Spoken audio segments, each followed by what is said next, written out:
It's an interesting time to talk about governance because ministers are interested, DfE is interested, OFS are having conversations, and CUC is reviewing the code.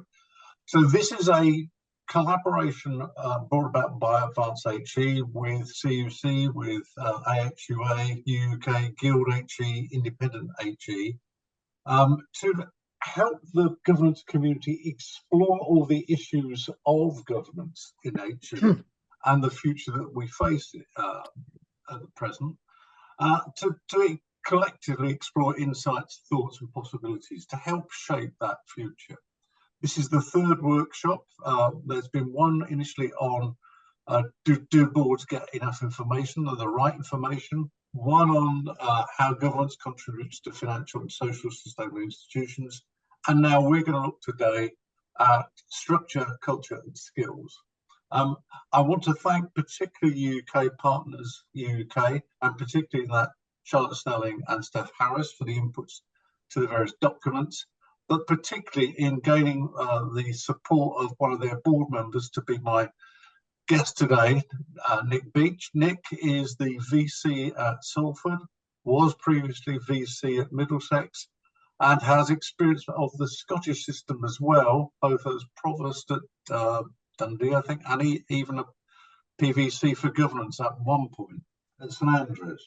How we're going to play out today, Nick and I are going to have a conversation around the themes in the provocation that's been distributed. We'll then go into breakout rooms for 20 minutes or so, and then some very brief feedback, which will be predominantly technologically managed, I hope. And then we will go for a hard finish at 9:30. So that was a very rushed introduction. I'm trying to catch up time. Okay, that was me all 10 years ago. Never mind, I've got a bit grayer. Nick, welcome, and thanks so much for joining us. I think where I wanted to start this conversation was, we have a successful sector. Governance has served us well in the past. Yes, it's a difficult future.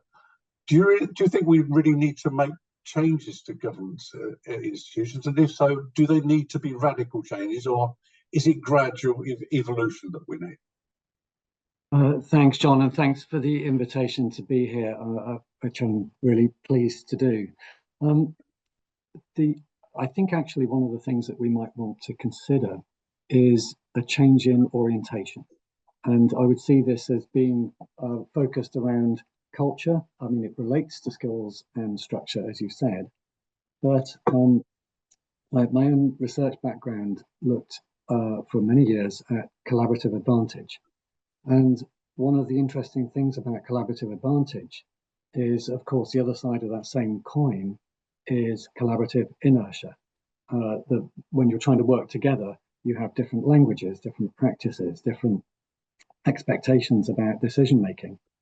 And quite often when collaborations work, it's because you've got a core group that is made up of the two collaborating parties who get to know each other in a completely different way, get to be able to trust each other, get to be able to share a language in a different way. And that's often what then drives a successful collaboration. But there is some grit in this oyster, in the sense that that itself can become a cultural problem. And the problem there is that people almost go native. They become part of that collaborative core and lose their full connection to their home cultures.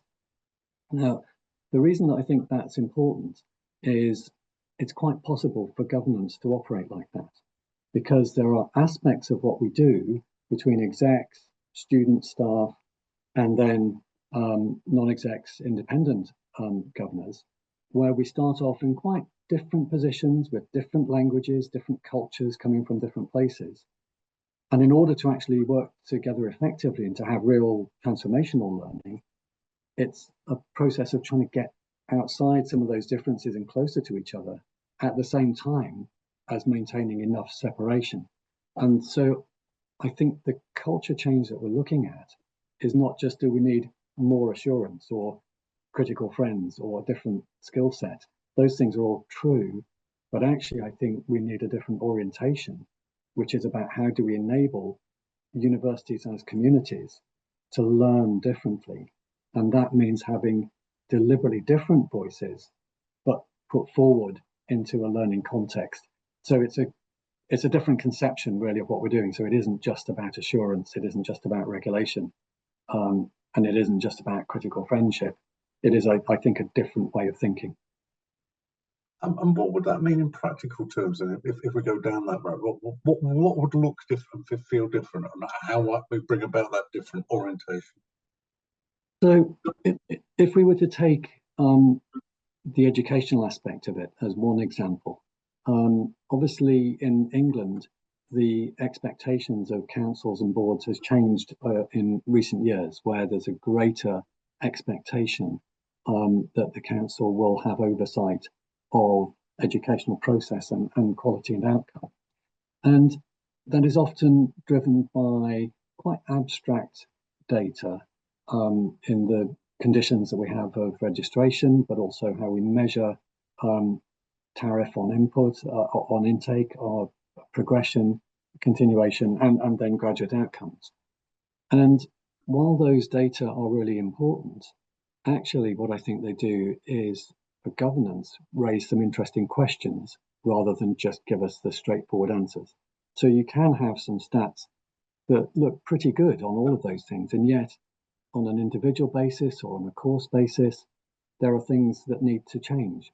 And so I think in order for us to dig beneath those data headlines, we need a form of engagement with governance that enables students and staff and exec to be able, in a trusting environment, to display what they think might be going wrong, to enable governors to get into direct contact with students with what's going on in the classroom and the lab and the studio. And that actually, for many forms of exec, not just in universities, but more broadly, can be quite threatening. It can be a worry if you're saying, do we let our governors loose in the organization, and that they themselves become the gatherers, sometimes of qualitative data rather than quantitative data. But actually, I think that's the sort of thing we need to do. I mean, that raises for me a question about skills, particularly in governance. I mean, like you, I've got experience of quite a few governing bodies. I don't, when I look at skills matrix that people typically use when they're recruiting governors, often see data analysis, data scientists, high levels of expertise in data handling as a criteria. I wonder if we've got to do something around the skills around the board table about the use of data. Yes, I think we do. So I think an understanding of data, and particularly the questions that we might pose to data, how we analyze, is an absolutely vital function. But there are other functions that we also need to play to. And one of the things I haven't done this systematically, but one of the things that's just anecdotally I've noticed is the backgrounds of many people on boards tends to be either business or from a profession in health or law or accountancy and so on. And those are all important things. But actually, there's also a degree of creativity and innovation that we need to consider, particularly in the context that we're in at the moment, where actually rethinking the roles of universities in their own local context and the way that the sector will operate is really important. And so, for example, people who built up skills in creative industries and the arts, where often you've got a lack of resources and yet a need to be extremely innovative and very focused on particular outputs. Those sorts of skill areas, I think, could be enhanced on boards and councils, and it might be an interesting thing for us to start to open up our minds about the sort of shape of people that might fit onto boards. The second thing, sorry, John, I'm sorry to interrupt, but I think there was a big question about student voice. So lots of places put real emphasis on student voice, but we've got to bear in mind that many of those people will come from positions of a lot of personal experience directly of education, but not necessarily lots of other forms of experience.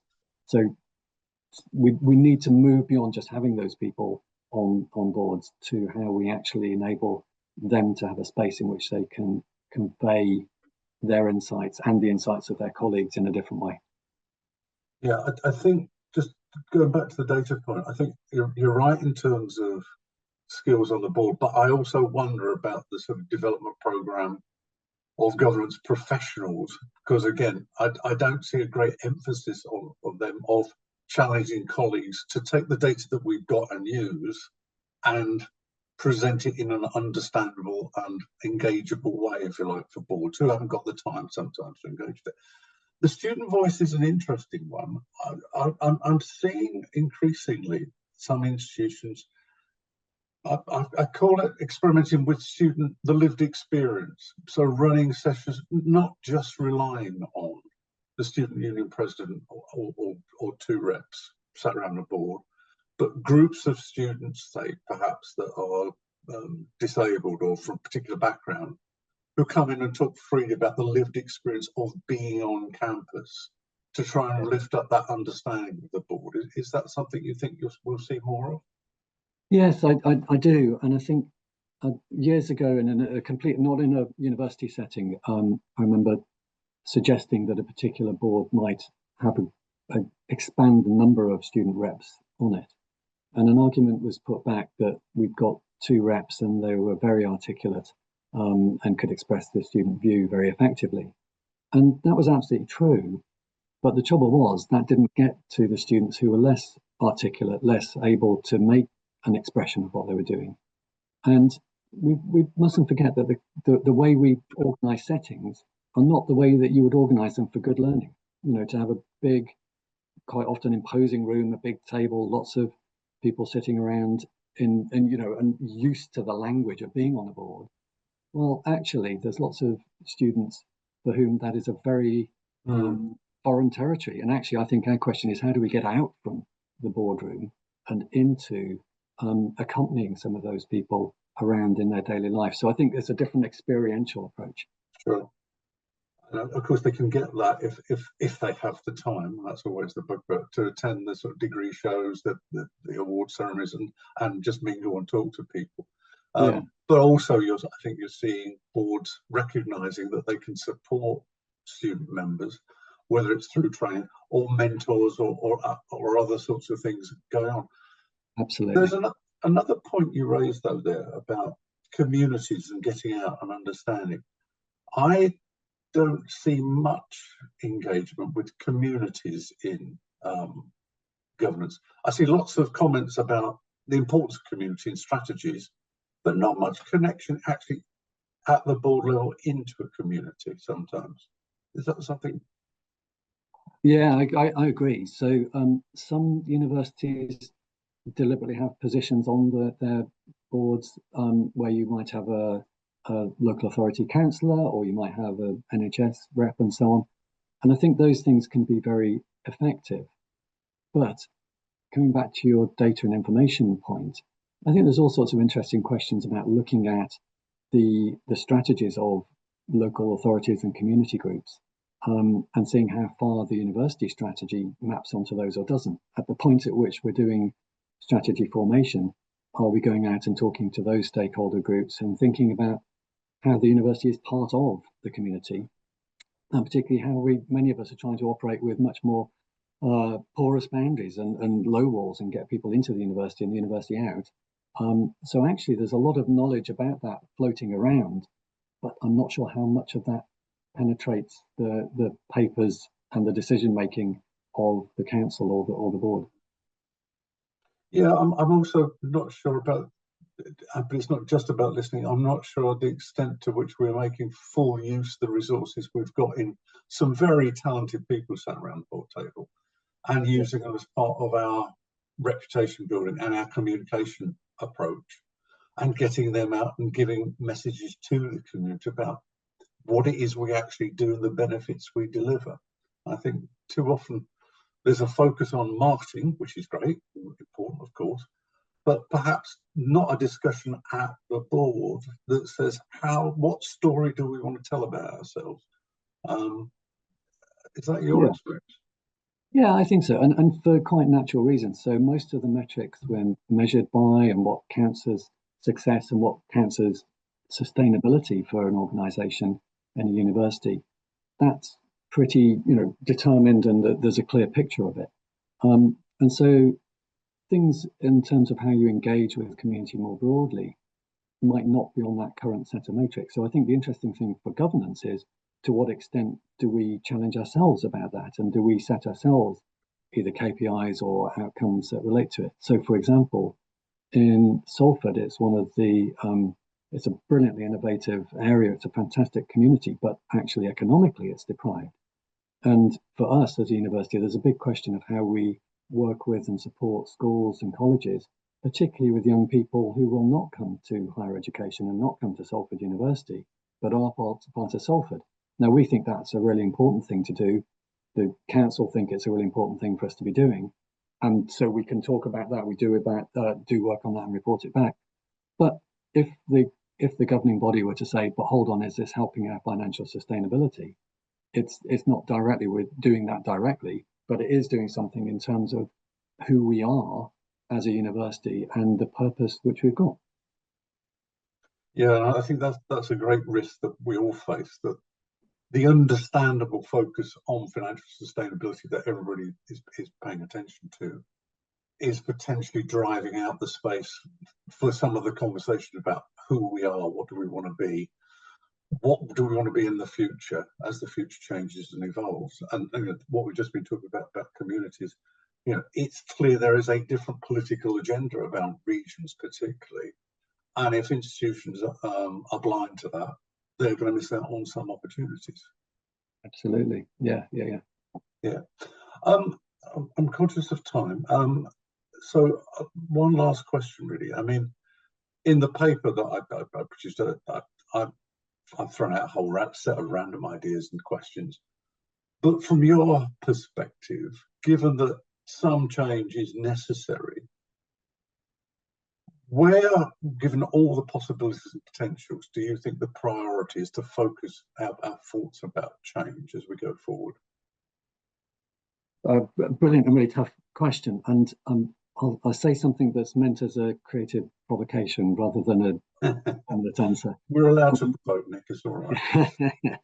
So, I think, notwithstanding all the financial problems that we've got as a sector, probably a place for incremental change rather than radical change is how we have financial assurance. I actually think we've already got quite a lot of the tools. We've got a lot of expertise around the table.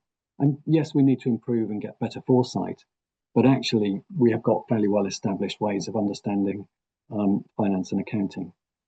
I think where we need to actually shift, where we need the creative spark, is in understanding who universities are, who they can be as part of education ecosystems, how they can engage differently with communities, with employers.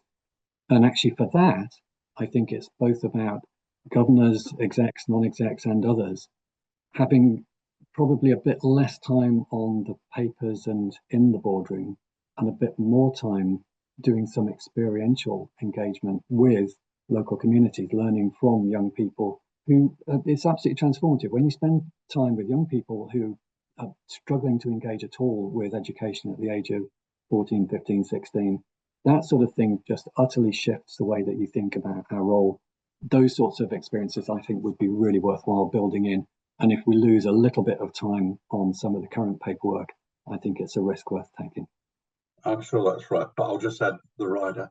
It's not just talking to young people that could be transformed. If you talk to an 80-year-old that's just come back into HE and what her experiences are, that can give you a whole different perspective on life as well. Yeah, you're completely right, John.